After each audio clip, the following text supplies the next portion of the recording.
हजूर, हमारे घर में मैं और मेरे भाई के हमने कभी सालगिरह नहीं बनाई, लेकिन इधर कुछ लोग कहते हैं कि घर में बनाना ठीक है, तो आप क्या घर में, समझते हैं? हाँ सालगिरह मनानी चाहिए, लेकिन किस तरह? सुबह सुबह उठो, जी।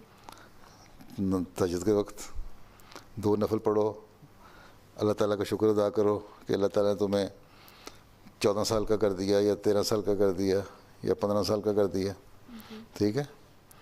फिर आइंदा जो ज़िंदगी है उसके लिए दुआ करो कि अल्लाह ताला तुम्हें नेकियों पे कायम रखे और जो जिस बात से वो खुश होता है वो काम करने की तौफीक दे, जी। पक्का अहमदी बनाए हैं। जी। फिर नमाज़ पढ़ो, फिर चैरिटी में कुछ पैसे डालो, इसलिए कि अल्लाह ताला ने तुम्हें 13 या 14 साल की उम्र गुजार दी, फिर 15 की, 16 की, इस तरह की, 18 की, इस तरह सालगिरह मनानी है, ज़रूर मनाओ।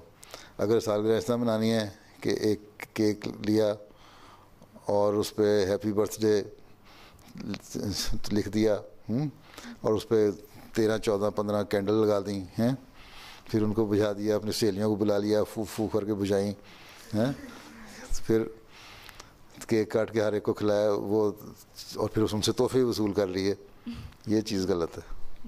ठीक है। हाँ जी।